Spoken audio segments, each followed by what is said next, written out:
진상규명은 처벌이 목적이 아니다. 역사를 올바로 기록하는 일이다. 5.18 광주민주화운동 40주년 기념식에 참석한 문 대통령이 한 이야기입니다. 역시나 전두환 씨는 계엄군 출동과 또 발포 명령 배후 의혹과 관련해 매년 사죄하라고 하는데 무엇을 사죄하라는 말이냐며 또 한 번 광주 시민들의 마음을 짓밟았습니다. 연희동 전두환 자택 앞은 오전부터 규탄 기자회견이 줄줄이 열렸는데요. 미납 추징금 1,005억도 현행법으로는 생전에만 추징이 가능하다고 하는데 온 국민이 다 아는 진실 도대체 언제까지 부정할런지 내년은 오늘과 같지 않기를 바라봅니다. 김지윤의 이브닝쇼 시작합니다. 서울타임즈 시간입니다. 오마이뉴스 박정호 기자 그리고 정상근 기자와 함께합니다. 어서 오세요. 네, 안녕하십니까. 네, 유튜브 TBS FM 들어오시면요. 보이는 라디오도 함께 하실 수 있습니다.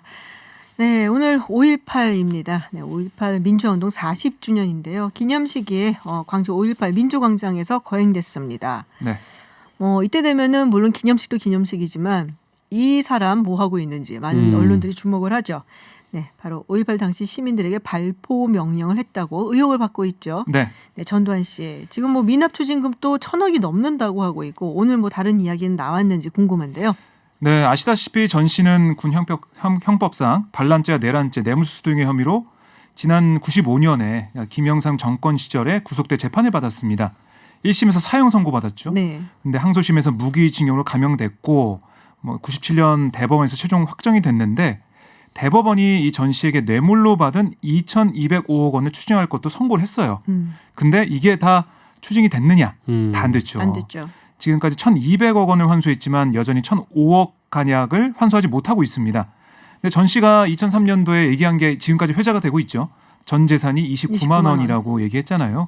그런데 지난해 11월 골프 라운딩을 하던 중에 당시 이만솔 정의당 부대표가 추징금 언제 낼 거냐라고 물었더니 대신 내달라라고 말을 해가지고 참 많은 국민들이 또 분노를 하게 만들었었는데요. 29만 원이 전 재산이 아닐 거라고 볼 수밖에 없어요. 근데 이와 관련해서 지난 2017년 3월에 당시 홍준표 경남지사가 페이스북에 이런 글을 썼어요. 사실인지 여부는 알 길이 없지만 전두환 전 대통령이 골프장에 가서 버디를 하고 캐디에게 팁 10,000원을 주면서 이제 내 전 재산은 26만 원이다. 농담을 했다는 그런 글을 적어서 당시에도 많은 비판을 좀 받기도 했었는데요. 농담할 일은 아닌데요. 그러니까요. 그러니까 이러면서 한 나라를 책임졌던 사람은 어떤 위기가 닥치더라도 여유와 유머를 잃어버리면 안 된다. 이런 글을 쓰기도 했습니다. 그러니까 이렇게 아직까지 5.18 민주화운동이 40주년 될 동안 전 씨에 대한 추징도 안 되고 있는 이런 상황.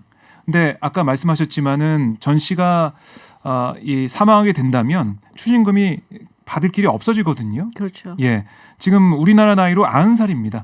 아직 시간이 별로 없다는 얘기 나오고 있고 천정배 의원 등이 지난해 그래서 사망 후에도 범죄 수익을 추징할 수 있도록 하는 형법 일부 개정 법안, 일명 전두환 끝장 환수법 발의했지만 통과되지 못했습니다. 그렇군요. 자, 5.18 민주화운동 40주년 기념식이고 또 이런 뉴스가 있습니다. 미래통합당 주호영 원내대표가 기념식에 참석을 했는데 1년 전에 황교안 전 대표 참석했을 때 굉장히 격렬한 항의가 있었어요. 네. 그 당시 사정들을 다들 기억을 하시고 계시겠지만 통합당 내에서 그 당시는 자유한국당이죠. 네네. 네, 굉장히 불미스러운 발언들이 많이 나왔기 때문에 그랬는데 오늘은 좀 어떻습니까?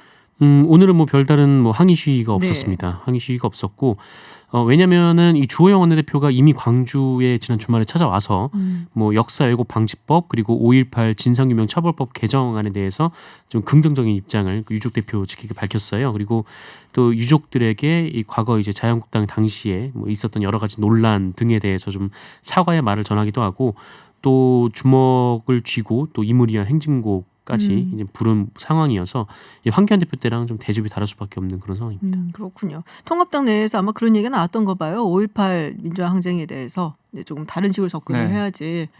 이번에 총선이 상당히 충격이 크지 않았나. 라는 생각이 좀 듭니다. 사실 다른 식으로 접근할 것도 없죠. 그냥 역사 여태까지 그거와는 또 다른 식으로 접근을 했던 적이 있었기 때문에 자유한국당 작년만 해도 이종명 의원하고 김순례 의원이 망언했을 때 네. 손방망이 처벌에 그쳤고요. 네네. 국회에서는 윤리위에서 처리도 못했어요.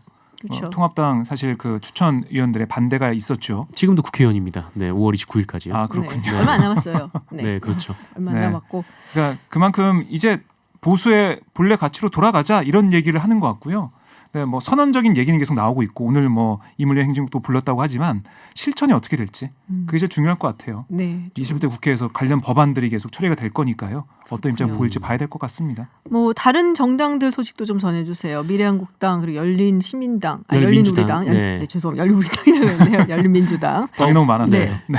그런데 두 정당이 그 이번에 광주 민주운동 기념식에 초청받지 못했습니다. 아 그래요? 네. 오. 뭐 보훈처에서는 뭐 사람이 좀 많으면 안 되는 코로나19 상황이기도 아하. 하고 네. 그리고 일전에 초청 대상이었던 곳에 좀 추리다 하다 보니까 이 두 정당이 빠졌다라 입장을 밝혔는데 근데 이제 별도로 이 미래한국당도 그 원유철 대표를 포함해서 참배를 하러 갔어요. 그래서 민주묘역에서 참배를 했는데 참배를 하면서 뭐 미래한국당은 광주 민주정신을 개성하고 기릴 것이다 이렇게 얘기를 했는데 다만 보훈처가 뭐 우리를 초청하지 않은 것은 뭐 국민적 비판을 받아 마땅하다 뭐 이런 얘기를 하기도 했고 그리고 열린민주당도 뭐 초청을 받지 못했지만 어쨌든 최강욱 대표나 뭐 김진애 원내대표를 포함해서 지도부가 민주묘지를 참배를 했습니다. 그러면서 올해는 이 모든 이치를 밝히고 가해자를 처벌해서 역사의 정의를 바로 세우는 해가 되어야 한다 이렇게 강조를 하게 됐습니다. 알겠습니다. 자, 코로나19 이야기를 조금 해보겠습니다. 지금 국내 발생 확진자 수가 사흘째 한 자릿수이고 그리고 이태원 클럽발이라고 해야겠죠. 네. 코로나19 조금 잡혀가는 게 아닌가. 뭐 계약은 그러면 예정대로 하겠네요. 네, 뭐 일단 계약 관련해서는 뭐 별다른 교육부의 네. 입장 변화는 없고요. 일단 이 토요일에 이 국내 발생 확진자가 9명이었고 또 어제는 6명이었고 또 오늘 0시 기준으로 발표된 것이 5명입니다. 오늘 총 15명인데 네네. 10명은 이제 해외 유입이었고요. 이 5명이 이제 확진 판정을 받았는데 이 한 자릿수로 접어든 데다가 계속 점점 줄어들고 있는 상황이긴 하죠.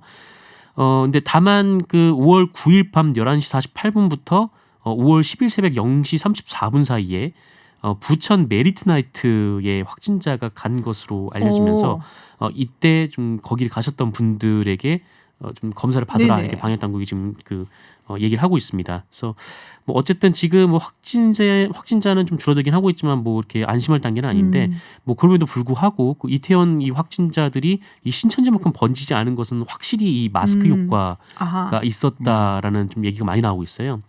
이 제주도에서 이 피부관리사 한 분이 확진 판정을 받았는데 네네.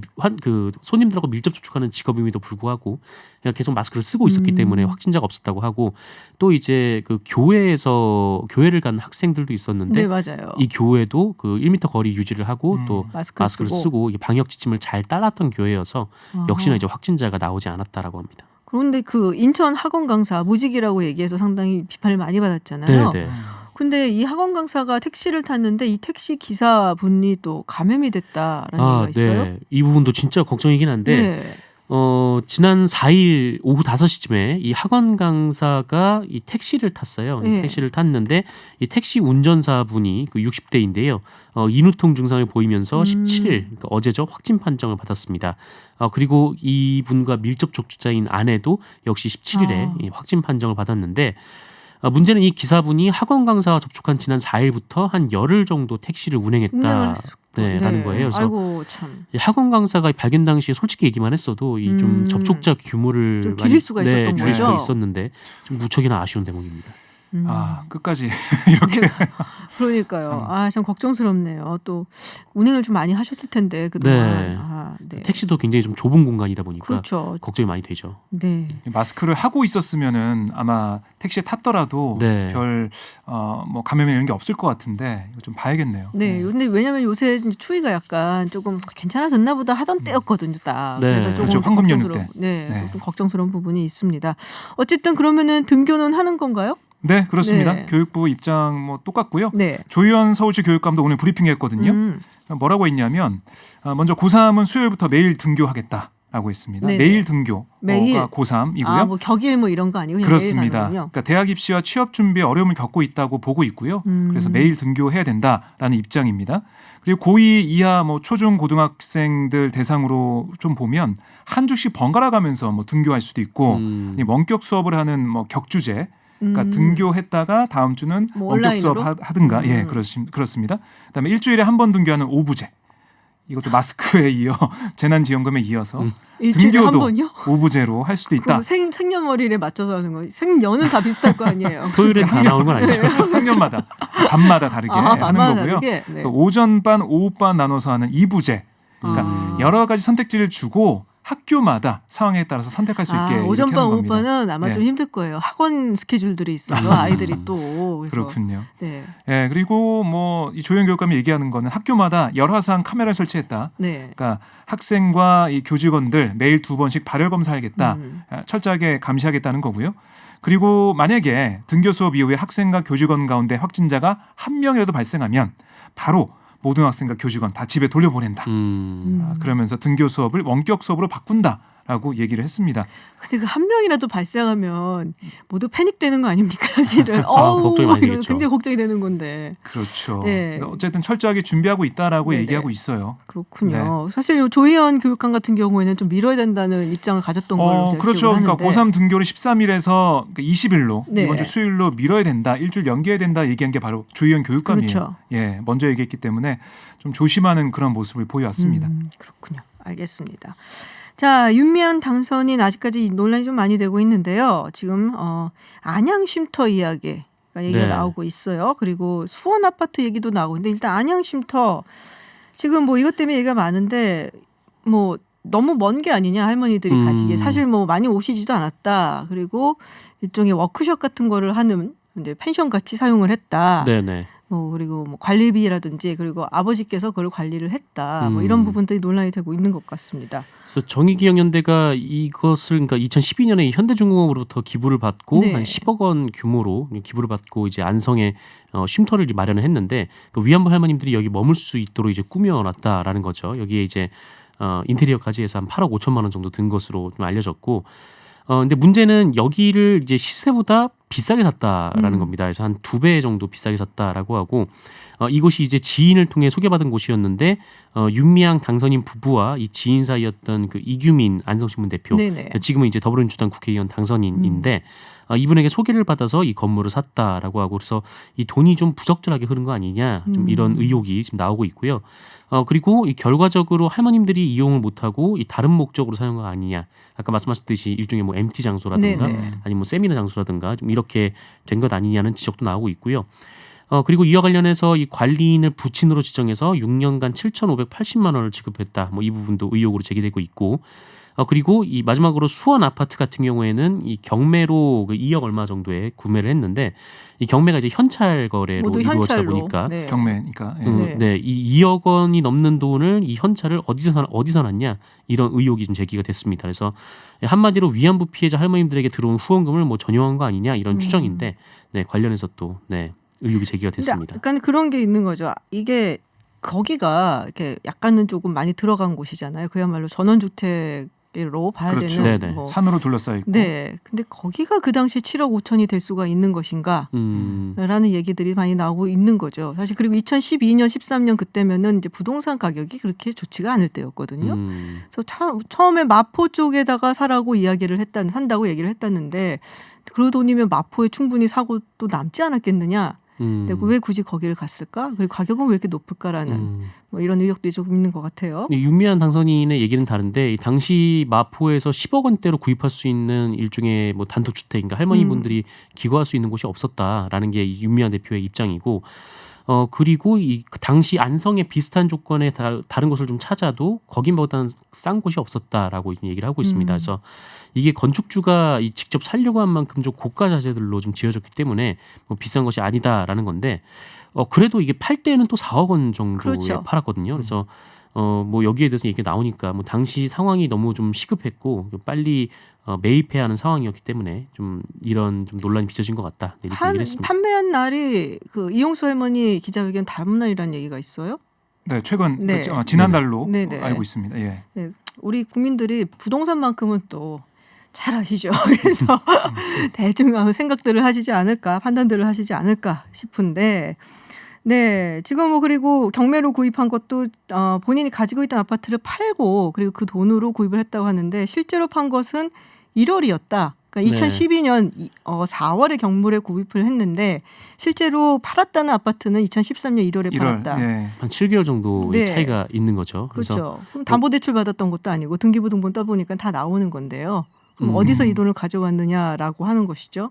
뭐 관련해서 나온 보도는 이 당시 이제 적금 깬 것 그리고 네. 가족과 지인들한테 빌린 돈으로 당시 이제 매입을 했다라는 해명이 나온 것 같습니다. 그렇군요. 그러니까 맨 처음에 오전에는 이게 그 아파트를 팔아서 돈을 충당했다고 했는데요. 그러니까 그랬더니 통합당 곽상도 의원이 다시 한번 시점이 다르다라고 얘기했더니 또 이게 적금을 깨서 충당을 했다. 또 가족을 통해 차입을 했다. 이렇게 얘기를 하고 있습니다. 민주당 내에서는 어떤 이야기가 나오고 있나요? 우선 민주당 당원 게시판이 조금 시끄럽습니다. 네네. 거기에 윤 당선인의 그 해명 나오고 있는데 좀 믿을 수 없다 이런 얘기도 좀 나오고 있고요. 양정숙 당선인 문제처럼 좀 강하게 빨리 이 문제에 대해서 대응을 해야 된다. 이런 얘기도 좀 나오고 있습니다. 거기에 대해서 민주당의 앞으로 뭐 지도부 입장 이런 게 좀 중요할 텐데요.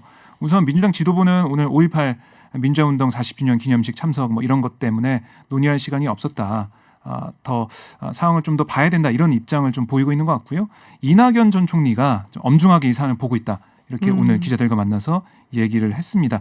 근데 아직까지는 여기에 대해서 뭐 강하게 어떻게 양정숙 당선인 때처럼 대응한다 이런 기조는 아닌 것 같아요. 제가 봤을 때 좀 더 사안을 심각하고 무겁게 보고 있다는 기조는 동일하지만 조사 계획은 없다 이런 입장을 오늘도 뭐 강훈식 수석 대변인이 얘기를 했거든요. 좀 더 상황을 보자는 거고 꼭 이게 또 검찰 조사로 들어갔죠.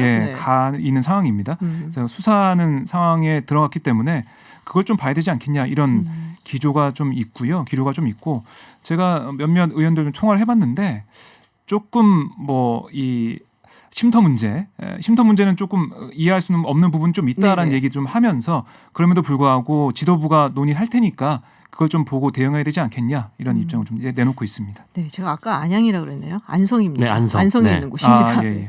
네, 안양, 안성, 안중도 있죠. 안중이요? 안중이라는 곳도 있어요. 어. 네, 그렇습니다. 네. 네, 안성입니다. 자, 경비원 폭언 폭행 가해자 이분 신모 씨 경찰에 출두를 했다는 소식이 들어와 있습니다. 근데 뭐 뻔뻔하다고 얘기를 해야 되나요? 사람이 죽었는데 지금 네. 혐의를 전면 부인을 하고 있습니다. 어떤 얘기가 나오고 있나요? 뭐 어제 낮 12시 반쯤에 혼자 차량을 몰고 경찰서 안으로 들어왔는데 네. 지하 주차장으로 들어왔어요. 근데 지하 주차장으로 들어왔는데 거기에 또 이제 기자 몇 명이 이제 진을 치고 있었던 모양입니다. 그래서 네네. 가서 뭐 여러 가지 질문을 했는데 뭐 죄송하지 않느냐 뭐 이런 얘기 질문을 했는데 관련해서 취재진에게 뭐 아무 말도 하지 않았다라고 하고 그리고 한 11시간 조사를 받고 이 경찰서를 나갔다라고 하는데 뭐 지금 보도된 바에 따르면 관련 혐의를 지금 부인하고 있는 상황이라고 합니다. 부인할 게 뭐 있나요? CCTV 블랙박스 다 증거 자료가 있는데? 뭐 CCTV 관련해서 경찰이 지금 확보한 걸로 알려졌는데 네. 이게 다투는 장면이 있는데 이 구체적으로 폭행하는 모습이 거기에 뭐 나오지는 않은 모양이에요. 그래서 이 관련해서 이 목격한 주민들도 있기 때문에 네네. 이 증언들을 토대로 지금 폭행 혐의를 입증하는 데 주력하고 있습니다. 그런데 돌아가신 또 최희석 씨가 본인이 또 남긴 유언이었다고요. 네. 음성 유언이 네네. 있었다라고 하더라고요. 그래서 YTN에서 보도를 했는데 그 입주민 신모 씨에게 이 상습적인 폭행과 협박을 받았다라면서 처벌해달라 이렇게 호소를 하는 내용입니다. 거의 뭐 흐느끼는 목소리로 녹음을 아이고. 하셨는데 내용이 뭐 잘못 충격적입니다. 그래서 신모 씨라는 사람한테 맞으면서 악으로 버텼다. 뭐 네가 죽던가 내가 죽던가 이 싸움이 끝나니까 너 100대에 맞자 뭐 이런 식으로 얘기를 했다라는. 아니 무슨 조직폭력배예요? 100대를 맞자라니. 네, 뭐 좀 무슨 말인지도 잘 모르겠는 얘기를 막 하고 있는데 그러면서 이렇게 표현을 했어요. 이 신모 씨라는 사람이 고문을 즐기는 얼굴이다, 겁나는 얼굴이다 이렇게 얘기를 하기도 했고 이 사람한테 다시 안 당하도록 이 경비가 억울한 일 안 당하도록 제발 도와달라, 강력히 처벌해달라라고 호소를 했습니다. 이 녹음은 이 처음으로 극단적 선택을 시도했던 이 당시에는 성공하지 못했습니다만 뭐 성공이라고 하기엔 좀 그렇죠. 어쨌든 네. 당시에는 이루어지지 못했습니다만 극단적 선택을 시도했던 지난 4일에 녹음된 것으로 알려져 그러면은 있습니다. 처음이 아니었군요, 그게. 네, 그렇죠. 4일에 녹음이 됐는데 뭐 그날 폭행이 있었다라고 해요. 아마 코뼈가 부러진 날이 그날인 것으로 추정이 되고 네네. 있는데 그날 좀 그 신변을 좀 비관하면서 극단적인 선택을 하려고 했으나 뭐 뜻을 이루지 못했고 네. 그 이후에 이제 10일에 결국 이렇게 됐습니다. 그렇군요. 폭행도 폭행이지만은 그 이후에 협박 또 인간적인 모멸감을 주는 이런 행동들 이런 것들 때문에 너무나 힘들어했던 게 계속 드러나거든요. 근데 이 심 씨가 계속해서 뭐 적반 하장식으로 나오고 있기 때문에 경찰이 아까 CCTV 말씀하셨지만 객관적인 증거가 없는 상황에서 어떻게 이 사안을 좀 잘 수사할 수 있을지 이것도 좀 봐야 될 것 같아요. 근데 이걸 참 듣는 유족들의 심정은 어떨지 좀 네. 가늠침작도 못할 것 같은데요. 안타깝습니다. 자, N번방 여기 또 나쁜 분 한 분 계시죠. 네, N번방 각각 문형호 네. 오늘 포토라인에 섰다는 소식이 들어와 있습니다. 그렇습니다. 지금 안동 경찰서의 유치장에 있었거든요. 입감돼 있다가 오후 2시쯤 검찰에 이송이 됐습니다. 그러면서 자연스럽게 현관 앞에서 얼굴을 드러냈는데요. 문 씨는 검은 반팔 티셔츠에 검은 바지, 검은 신발을 신고 모자, 마스크를 쓰지 않은 채 평소처럼 안경을 쓴 모습으로 카메라 앞에 섰습니다.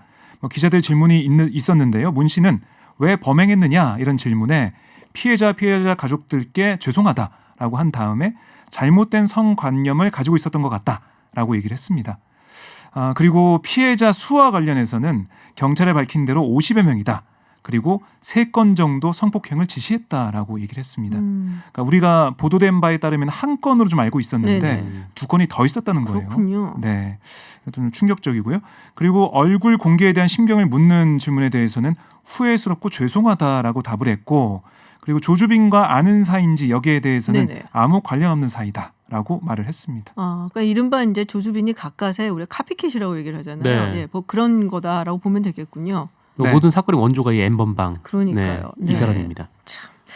뭐 조주빈은 이제 피해자한테 사죄를 안 했죠. 사실 그 당시에 제 기억에는 네. 굉장히 많은 비판을 받았었는데 사죄를 물론 여전히 많은 비판을 받아야 되겠지만 어쨌든 사죄를 한 부분이 있어서 우리 피해자분들이 조금은 위안이 되실까 모르겠습니다만은 네.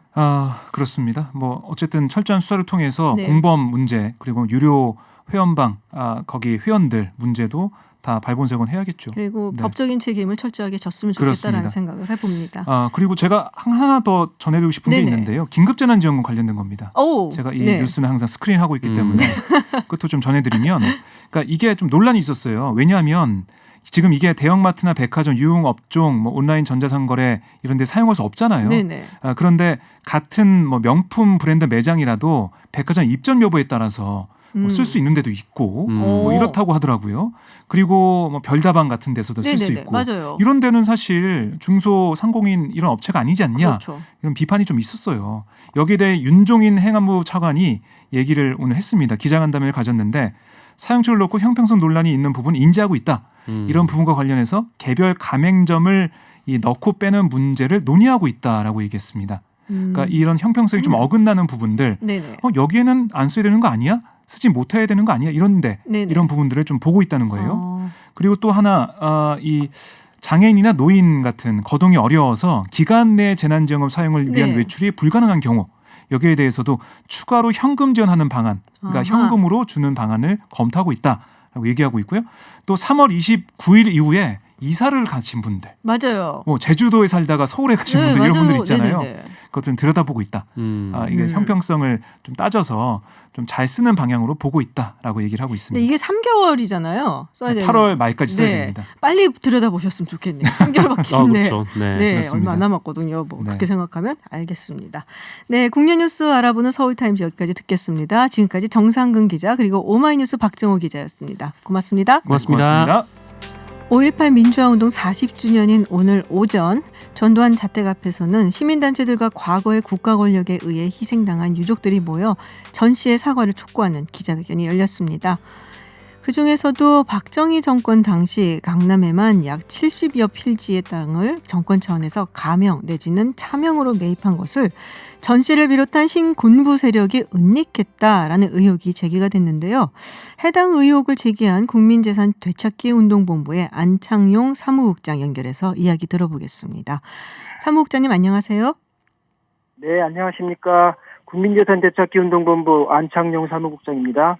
네, 오늘 기자회견 분위기부터 먼저 좀 여쭤볼게요. 굉장히 많은 분들이 오늘 전두환 씨 자택 앞에서 기자회견도 하고 또 목소리를 냈는데요. 분위기가 어떻는지 또 이에 대해서 전 씨 측의 반응이 나왔는지 궁금한데요. 네, 오늘 5.18 광주 민주화운동 40주년인데요. 오늘 저희를 포함해가지고 많은 시민들과 시민단체들이 그 연희동 전두환 자택 앞에서 항의 시위를 했습니다. 저희는 오늘 오전 10시에 그 미납 추징금 1,005억 즉각 납부하라, 그리고 은닉 불법 재산 몰수를 촉구하는 국민 최후 명령을 통보하는 그런 행사를 하였습니다. 네. 보면 전두환 씨는 보이지 않았고요. 경찰 병력 3개 내지 5개 중대가 투입돼서 그 삼엄한 경비를 해주고 있었습니다. 그렇군요. 별다른 반응이 전시 측에서는 없었다라는 말씀이신데요. 지금 은닉재산 이야기를 하셨단 말이에요. 근데 이게 은닉재산이 박정희 정권 당시에 가명 그리고 차명으로 강남에 땅을 대거 구입을 했었고, 그리고 이거를 그 신군부 세력이 은닉했다는 얘기잖아요. 네, 그렇습니다. 네, 좀 자세하게 설명을 해주세요. 어떤 네. 방식으로 은닉을 하게 된 건가요? 네네. 일단 강남의 그 요지인데요. 삼성동, 대치동, 역삼동 그런 주요 지역에 가차명으로 은닉된 불법 재산이고요. 네, 1970년도에 경부고속도로하고 제3한강교 남산터널이 완공되지 않습니까? 네, 그 연결되던 시기에 박정희의 정치 자금으로 그 영동 개발 계획을 마련하면서 미리 가차명으로 매입했던 땅들이었고요. 그 땅들은 수개월 후에 영동 개발 계획이 발표하면서 4배 내지 5배 정도의 차익을 내면서 모두 매각이 됩니다. 근데 그 매각된 그 땅들에서 제외된 땅이 있는 것이죠. 그 땅이 오늘 그 언급이 되고 있는 그 강남 요지 70여 필지 가차면입니다. 아, 그러면 그 당시에 매각이 되지 않은 채 남아있는 땅이란 말씀이시죠? 네, 그렇습니다. 아, 그럼 삼성동, 대치동, 역삼동이면은 뭐 지금 가치가 어마어마할 것 같은데 어느 정도 되나요? 지금 70여 필지로 보고 있는데요. 네네. 그 시가로 보면은 전문가들 의견으로도 최소 현재 상태에서도 2, 3조 정도 규모. 어이고. 그리고 개발 가치를 좀 반영을 추가로 한다라고 하면 한 4조에서 5조 원 정도까지도 보는 전문가들이 있습니다. 4조에서 5조까지? 네네. 아, 그렇군요. 지금 그럼 이 땅들은 어떻게 쓰이고 있나요? 보면은 강남 요지인데도 불구하고요. 네. 지금 토지 상태로 그냥 방치되어 있는 경우가 있고, 네. 예, 그 예로는 이제 봉은사 사거리 모퉁이에 있는 그 땅이 있습니다. 그냥 풀만 나 있는 땅이 있고요. 네네네. 그리고 일부는 소규모로 건축을 하다가 짓지 않고 그냥 그 철골 상태로 방치를 해둔 부분이 있고요. 네. 그 아마 출퇴근하는 분들이 많이 보셨을 텐데 선능력 사거리 바로 옆에 있는 그 건물입니다. 지금 그 건설 중인 상태로 벌써 수년째 있는 거고요. 아하. 그리고 일부 같은 경우는 이제 소규모로 건축을 일단 합니다. 해가지고 임대 수익을 좀 올리고 있는 부분도 있는데 여러분 아시는 그 강남 경찰서 뒷길이 있거든요. 네. 거기에 보면은 그 야외 골프장 연습장이 하나가 있고 그리고 예식장이 있습니다. 이런 부분은 네네. 또 임대 수익을 일부 올리는 그런 또 형태를 가지고 있고 대부분은 이제 소규모 대략 3층 이내 정도 그런 층수로 가건물 형태로 짓고 네. 그 상태로 그냥 그 유지하는 그런 형태를 보이고 있어서 상당히 의혹을 갖고 있죠. 그렇군요. 그럼 거기에 뭐 골프장이라든지 뭐 웨딩홀이라든지 이런 걸 지은 사람들은 누구일까 궁금한데요. 일단 땅은 그 가차명으로 되어 있는 이제 그 사람 이름으로 되어 있고요. 그리고 대부분 그 땅에다가 건물을 올릴 때 자기 돈으로 또는 그 은행 대출을 쓰더라도 자기 돈으로 쓰지 않습니까? 네. 근데 이 사람은 특이하게도 이제 제3자 돈을 써가지고 아까 예를 들었던 그런 이제 소규모 건축을 해요. 그러면은 돈은 자기 돈이 쓰이는 게 아니라 제3자 돈이 쓰이죠. 네네. 그리고 나서 일정 기간 동안 그 사람한테 그 사용권을 주다가 트집을 잡아가지고서 그 쫓아내는 형태의 그런 피해자를 그 양산하는 그런 이상한 구조를 가지고 있습니다. 정상적인 무슨 뭐 건설이라든지 매입이라든지 부동산이라든지 이런 거는 아닌 것 같다라는 생각이 듣기만 해도 생각이 드는데. 네, 그렇습니다. 네. 자, 그러면은 이 정보를 어떻게 얻게 되신 건지도 사실 좀 궁금하거든요. 예. 사실은 제보가 있었고요. 아. 예, 국민재산 되찾기 운동본부에는 이제 이런 그 불법 재산과 관련돼서 네. 은닉된 재산이라든가 이런 거에 대해서 이제 그 제보를 받고 있고요. 저희가 이제 제보를 작년 말에 받았는데 처음에는 저희도 참 믿기가 힘들었습니다. 그 어마어마한 양의 땅이고 또 필지도 많고 그러던 중에 이제 제보를 추적을 해보다 보니까 네. 일단 강남 땅을 가지고 있는 그 땅 소유자로서의 어떤 행태가 너무 이상하다. 정상적이지 않다. 그다음에 두 번째 추적을 좀 더 해보다 보니까 이 강남 땅을 소유한 사람의 친동생이 네. 형이 돈이 없었다. 또 가족들 유산도 없었다. 그리고 그 땅이 가차명 보유한 게 맞다라고 하는 형태의 이제 그 언급을 직접 했고요. 그다음에 또 이 사람이 지금 가차명 소유자로 되어 있지만 이 사람은 또 누군가한테 돈을 받아가지고서 자기 이름을 써준 거 아니겠습니까? 네네. 그 부분이 이제 그 박경원 전 내무부 장관으로 되어 있어요. 구조상. 네. 박경원 내무부 장관이라고 하면은 지금 작고를 하셨지만 가족들이 증언을 하고 있고요. 그 박경원 내무부 장관은 이제 박정희 전 대통령하고 막역한 사이고 네. 당시 그 정권 말기까지 내무부 장관이라고 하는 중책을 3번이나 연임했던 멤버입니다. 네. 네, 그 사람의 그 사람을 대신한 가차명으로 지금 강남 땅을 소유한 부분으로 알고 있고요.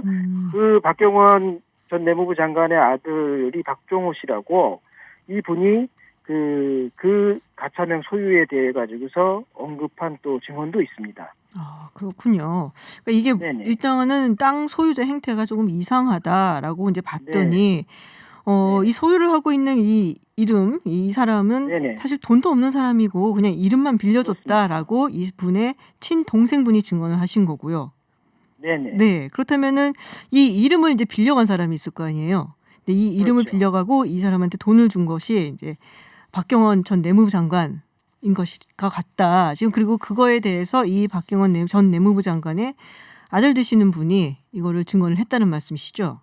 네네. 법정 기록도 있고요. 법정 기록도 녹취가 되어 있고. 있는 부분도 있습니다. 아, 그리고 이제 더 특이한 거는 저희가 이제 그 상태로 보면 일방적인 주장에 가깝기 때문에 네네네. 이걸 가지고 언급하기가 저희도 이제 시민단체로서의 그 면이 있기 때문에 하기 어려운 부분인데 근래에 이제 찾아낸 또 증명이 있습니다. 뭐냐면 1980년도 5월 15일이라 하면 이제 5.18 며칠 전이죠. 네. 그때 당시에 이제 보안사의 이학봉이라고 하는 대공처장이 네. 권력형 부정 축제자 체포와 수사 계획이라는 서류를 만듭니다. 그리고 그 서류에 이제 부정 축제자로 리스트가 올라가겠죠. 네. 그 리스트에 이제 결과물로 당시에 9명이 이제 체포가 되고 네. 그리고 자진 헌납식으로 해가지고서 일부 재산들이 이제 헌납됐다라고 해서 마무리된 그런 기사들이 있는데 네네. 그 9명의 이제 그 김종필 전 총리, 네네. 국무총리, 그 다음에 당시 이후락, 뭐 이름만 들어도 아는 그 이후락, 네. 그 다음에 박정규 경호실장 다 들어가 있거든요. 네. 근데 거기에 이제 중요한 부분, 그 수사 계획이 있었는데 요 부분에서 한 명이 누락됐다라고 하는 부분이 이제 보여요. 네. 그러니까 처음에 10명이었는데 9명으로 끝났구나라는 네. 게 이제 하나가 체크가 됐고 저희가 더 찾아보다 보니까 1996년도 이제 지금의 중앙지검이죠. 검찰 네. 조서에서 그 당시에 1980년도 5월에 전두환 당시 보안사령관, 이희성 당시 계엄사령관 그리고 최규하 대통령 결재 라인인데요. 네. 요 당시에서 한 명이 빠졌다라고 하는 부분을 검찰에서 진술을 합니다. 네, 그래서 아까 말씀드렸던 여러 가지 정황과 네. 그 기록에 대한 부분을 매칭을 하다 보면 이 한 명이 빠진 부분이 이 은닉 가차명 부분을 빼준 것이다라고 저희가 합리적 추론을 하는 거고요. 네네. 그리고 박경원 전 그 내무부 장관의 매제 네. 동생의 남편이죠. 예, 네. 그 남편이 한화회 소속이었습니다. 당시에. 아하. 그래서 네. 전두환 11기부터 이제 한화회예요. 4년제 네. 육군사관학교 출신들 네네. 한화회인데 전두환이 11기 그리고 이 매제가 13기. 예. 그렇군요. 그래서 그런 네. 그 막역한 관계 하에서 이런 네네. 일이 은입되지 않았는가 하는 알겠습니다. 생각입니다. 그러니까 지금 뭐 10명 중에 1명이 빠졌는데 그 한 명이 아마도 박형원 전 내부부 장관이 아니었겠냐라는 네. 말씀이시고요. 저희가 네. 시간이 다 돼서 오늘 말씀 여기까지 들어야 될 것 같습니다. 네네. 네, 다시 한번 시간이 될 때 한 번 더 모셔서 그때 이야기를 좀 자세히 들어보겠습니다. 고맙습니다. 네, 알겠습니다. 감사합니다. 네, 지금까지 안창영 국민재산 되찾기 운동본부 사무국장과 이야기 나눴습니다. 저는 7시에 픽으로 다시 돌아오겠습니다.